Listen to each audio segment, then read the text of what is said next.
Good morning. Let's begin this journey by invoking Shri Krishna, the eternal protector of dharma and dignity. Because today we will explore what protection means when trust is broken and why Draupadi's cry in the royal court still echoes in our digital lives.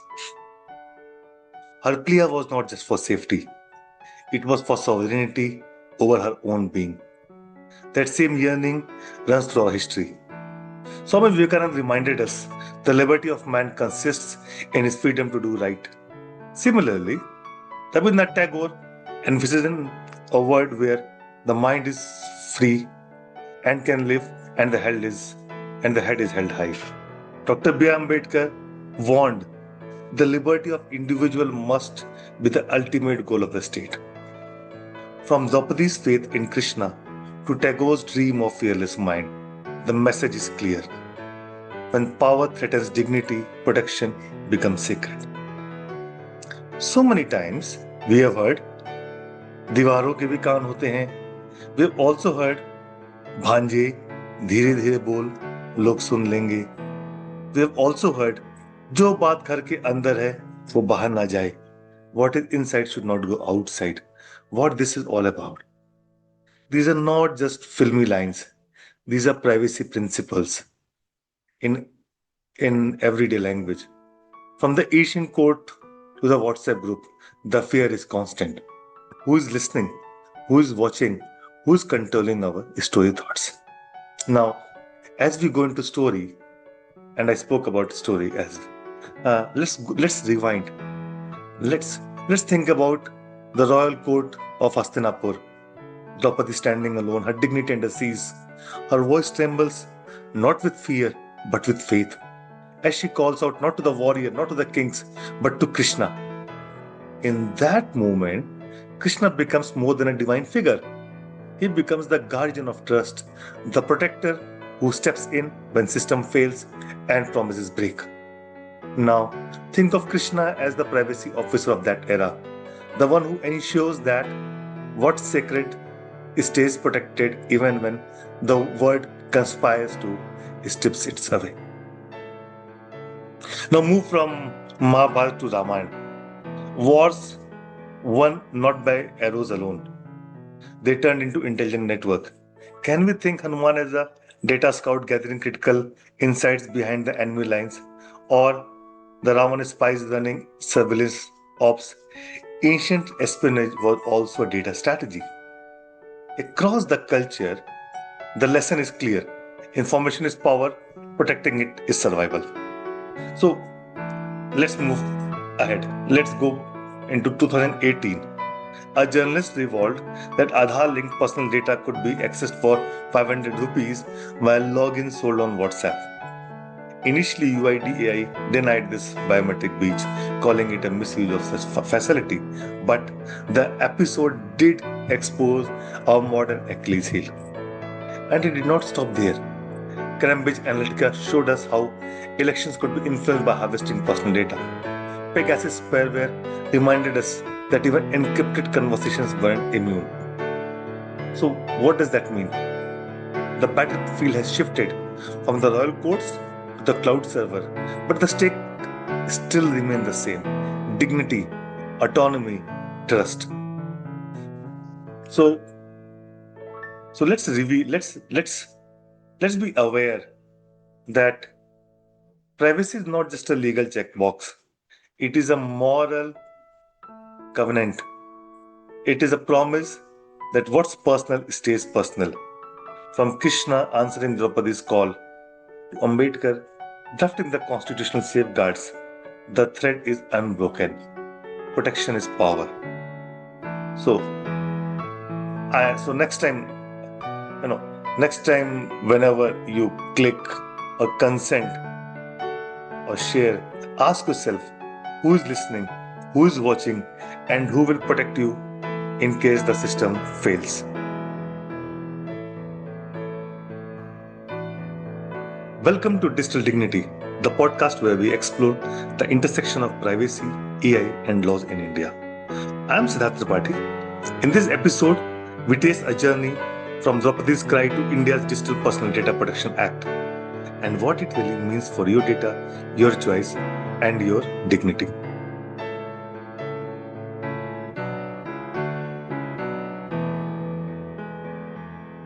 So why privacy matters?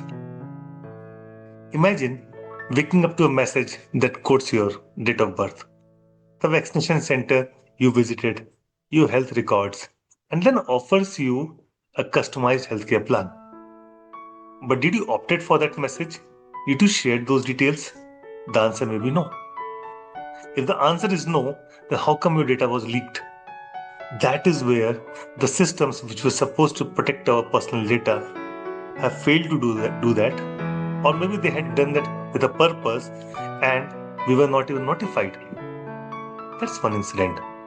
Next, let's imagine our phone number, location, biometric data, our eating habits, passport data, salary, everything being shared online, and we are not even aware of it. For years, this was a reality in India.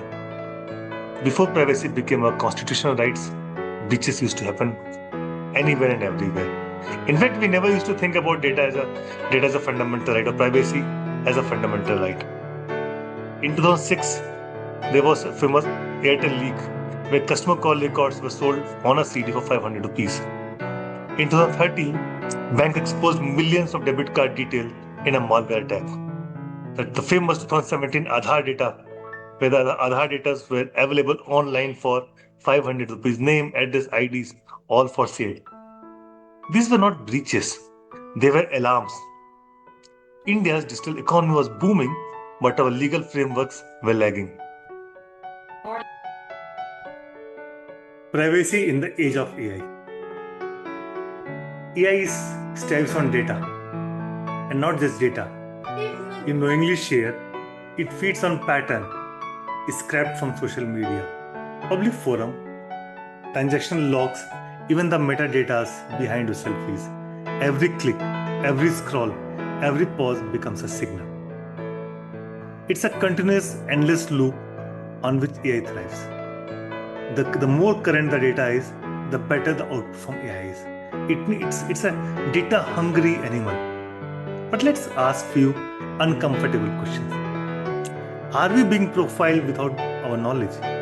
Are biased baked into algorithms because of speed training sets? Are our rights being eroded by invisible systems we never met? Let's think about it. You apply for a loan online, the algorithm says rejected, no explanation. Was it your income, your zip code, or a pattern in your browsing history that model decided meant high risk? That it's the black box problem. Decision made by machine with no transparency and no appeal. Imagine a generative AI tool creating a deepfake video of public figure or worse of you.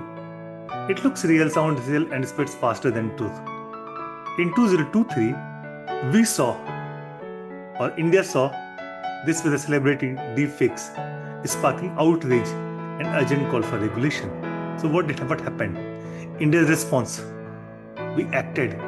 MEITY advisories under the IT rule. Platforms were told to label synthetic media clearly, take down deepfakes swiftly, display risk warning for under-tested AI feature. The first draft even required government permission before deploying an AI model. A clause later dropped after industry pushback.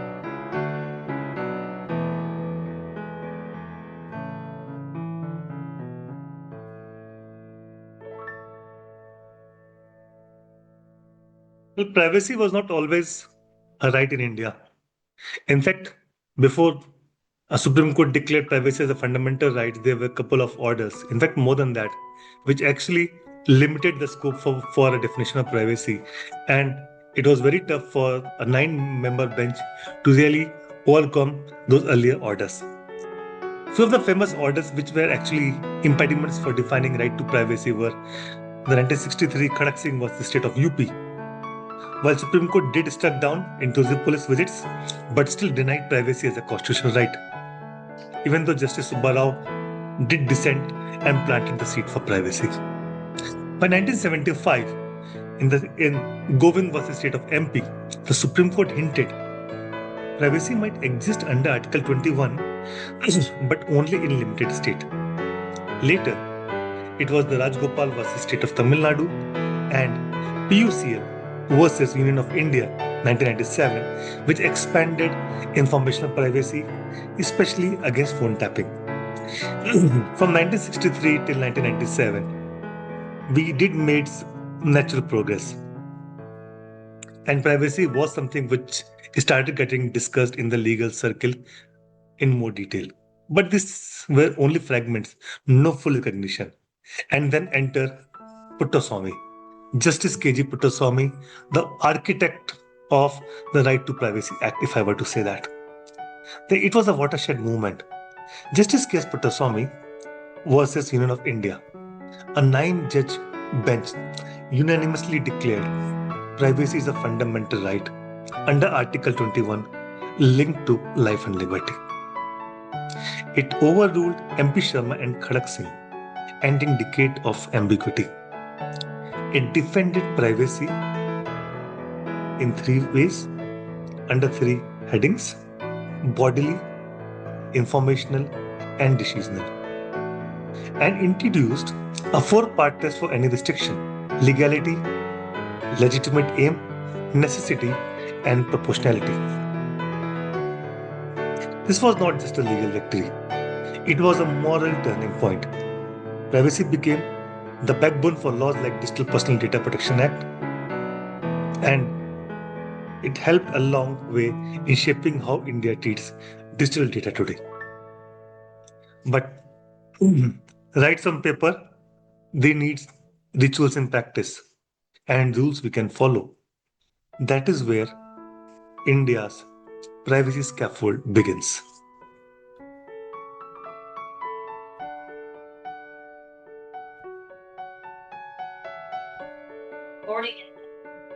So what the DPDP Act actually says? There are various important facets to DPDP. The prime one being consent, or the center stage.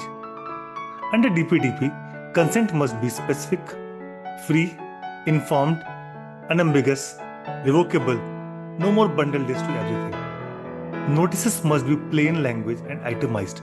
What data is collected and why it is collected, with a direct link to withdraw consent, exercise right, and complaint to the board as required. It also talks about data principle. We have the right to access our own data.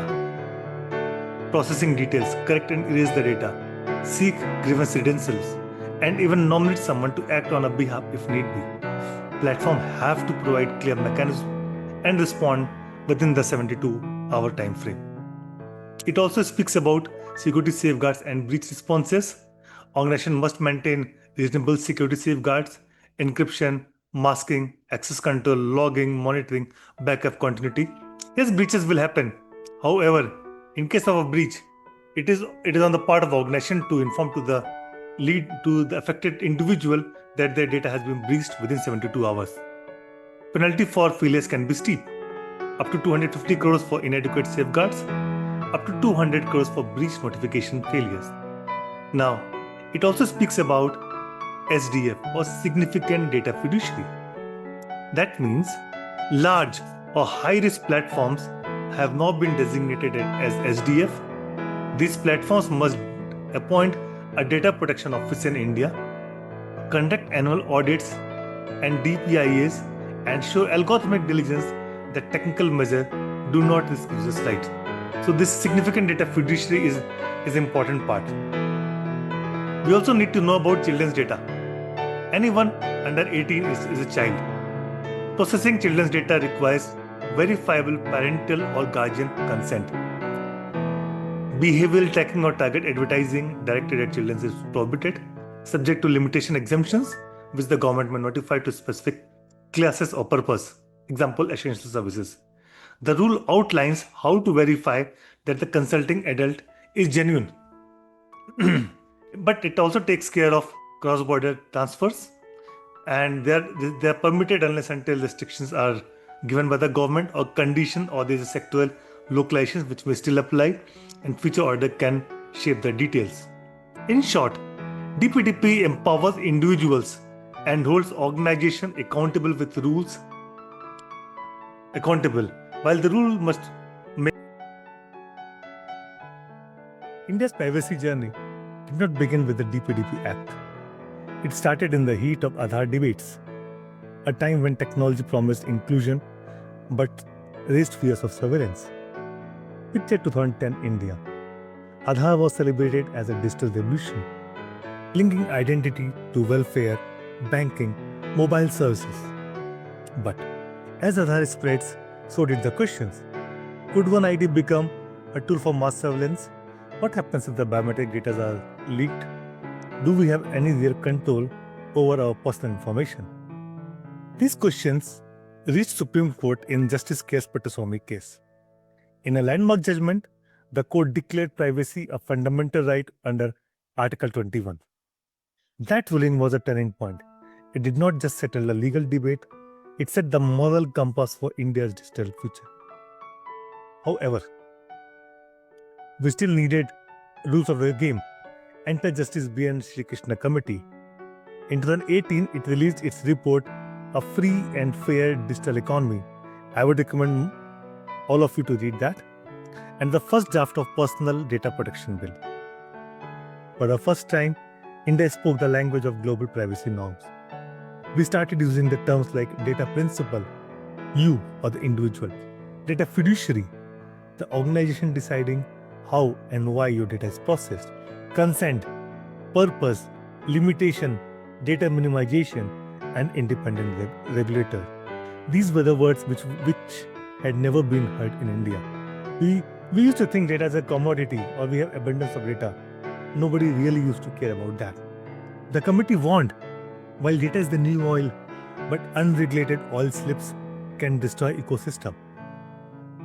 From 2018 till 23, the bill went through multiple drafts, public consultations, parliamentary debates. Industry wanted flexibility, civil society wanted stronger safeguards. The tension was clear. How do you balance innovation with protection? Finally, in August 23, India enacted the Digital Personal Data Protection Act, our first comprehensive privacy law. It covers digital personal data including offline data that is later digitized and applies even to entities outside India if they offer goods or services here. But a law without rule is like a law without a key. In November 25, the government notified the DPDP rule, turning principles into practice. The significant part of this being Data Protection Board of India (DPBI) for enforcement and grievance redressal, plain language notice standard, and consent manager for easy control. Child data safeguard, no tracking of their behavior, no targeted ads. Breach reporting timelines, they have to notify users and boards within 72 hours. Significant data fiduciary or SDF obligation, annual audits, data protection officers, algorithmic diligence and audits. Staggered compliance over 18 months, so business can adopt without chaos. This is not just a legal milestone, it is a cultural one.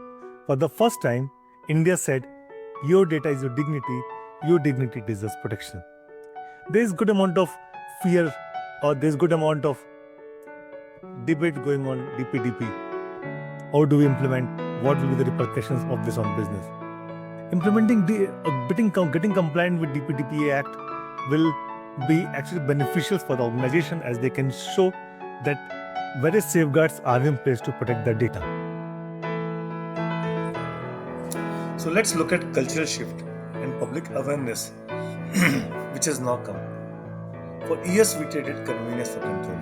We clicked accept all without reading. We shared data for discounts. We tested apps because our friends did. Privacy felt like a distant, abstract concept, something for lawyer and techies, not for everyday life. We felt we can do click all to anything and everything. But that's changing. And it is not because people suddenly become cautious, it's because shockwaves have hit home. Think about number 23. A deepfake video of Rashmika Mandhana went viral. It looked real, sounded real, and spread like a wildfire. The outrage was immediate. People asked, if this can happen to a celebrity, what about me? Or rewind to June 23, when reports surfaced of Telegram bot allegedly exposing vaccination details, names, gender, ID, year of birth simply by entering phone number. The government said bot did not access COVID, but the damage was done. Trust cracked. These incidents made privacy personal. Suddenly, it was not about compliance, it was about safety, dignity, and identity. Business also started feeling the heat. Users, everybody started asking tough questions. Why do you need my location for food order? Why does this app need to access my contacts? Where is my data stored? And then companies had to respond. They had to respond with clear consent prompts instead of vague agree to all. It was a section by section agreeable responses. Privacy dashboard where we can see and manage what is collected. Data audits to clean up necessary retention. This is more than a legal shift.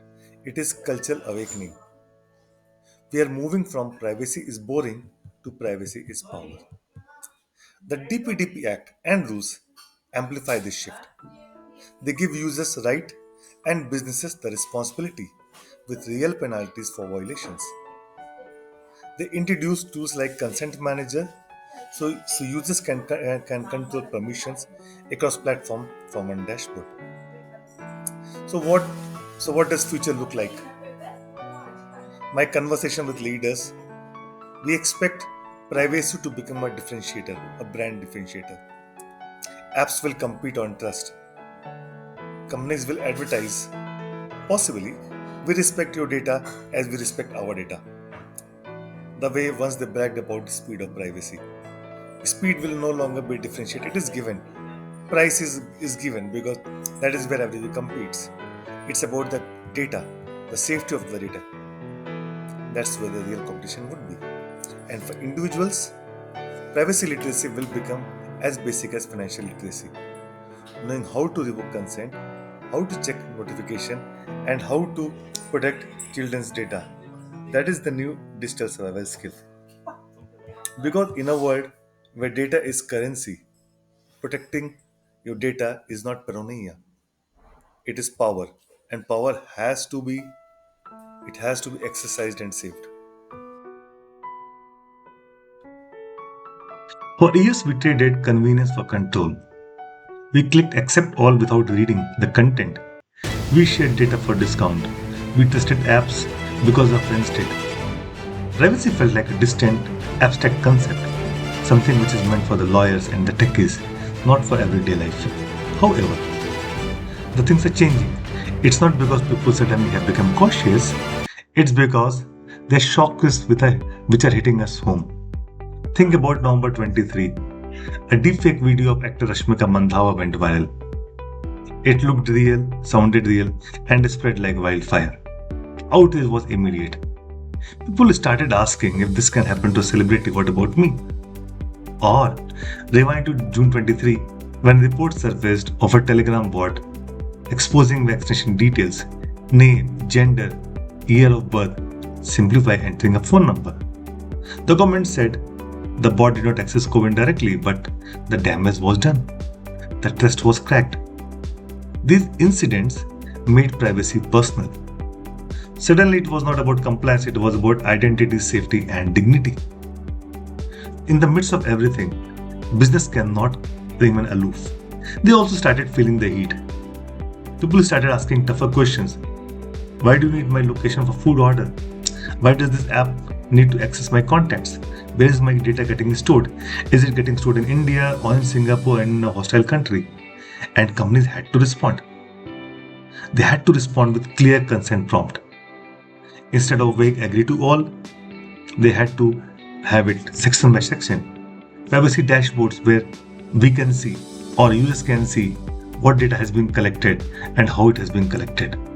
Data audits have to become very, very important, or they become very important with a clear retention policy. This is more than a legal shift, it is a cultural awakening. We are moving from privacy is boring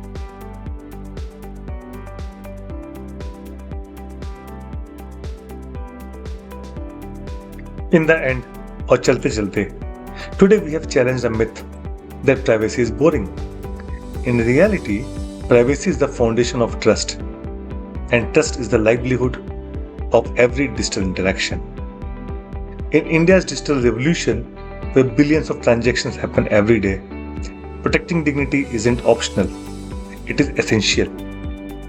Privacy is not about hiding, it is about empowering. It is about giving people control over their identity, their choices, and their future. As leaders, we must move beyond compliance and embrace privacy as a strategic advantage. Because innovation without integrity is just chaos. Let's build a future where technology meets trust. Every digital step respects human dignity. Thank you for joining us on this journey to digital dignity. Stay tuned because this conversation is just a beginning. Thank you.